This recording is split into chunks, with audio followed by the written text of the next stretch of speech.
Hi, I'm Matt Emmett, and today I'll be presenting to you St. Peter's Basilica in Vatican City. St. Peter's Basilica is one of the largest churches in the world, coming in with a little over 21,000 square meters. That's over 217,000 square feet of land.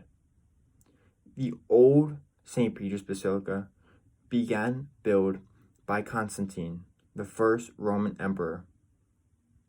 He started in 319 AD and finished in 30 years at 349 AD.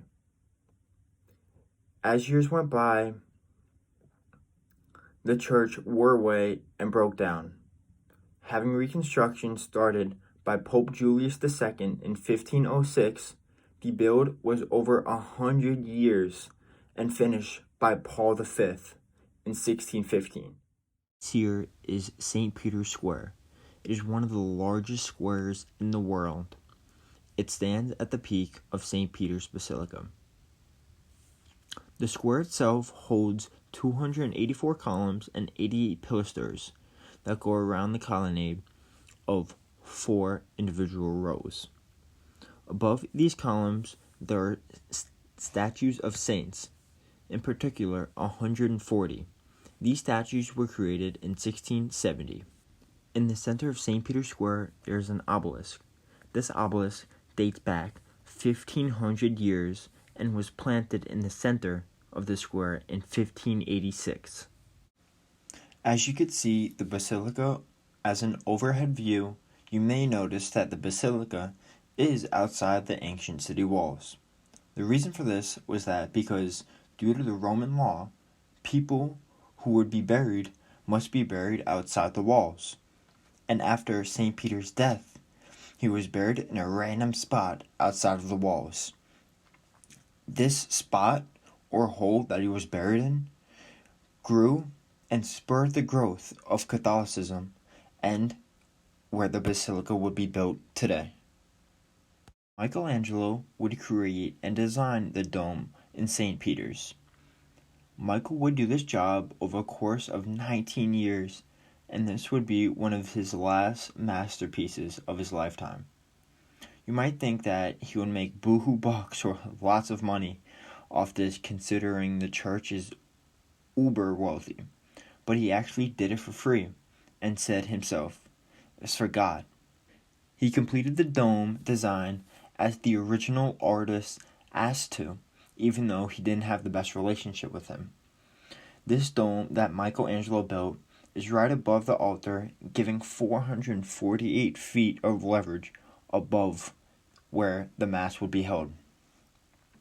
The diameter of the dome is 138 feet. Now, in modern days, there are stairs where you get to the top of the dome, and that will take you 491 steps to get up there. A true masterpiece. In many cases today, the dome is the most significant part of St. Peter's Basilica, or the most noticeable. On top of the basilica, there are 2 clocks and a few sculptures. The 2 clocks represent 2 different times. The one on the left represents Rome time, and the one on the right represents European time. In total, there are 15 statues. The clock on the right is an attempt to throw the devil off and keep him guessing about the day and the hour. The basilica has a total of 6 bells.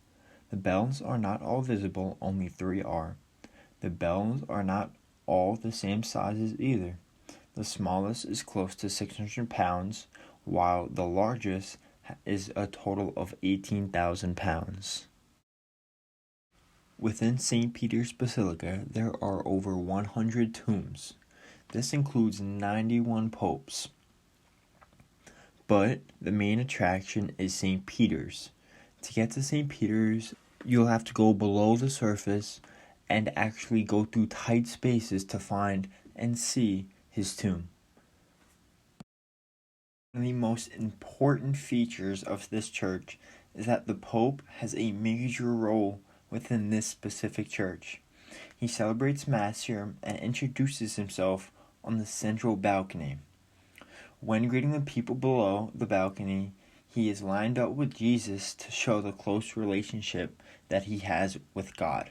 St. Peter's Basilica is one of the most holy churches in the world.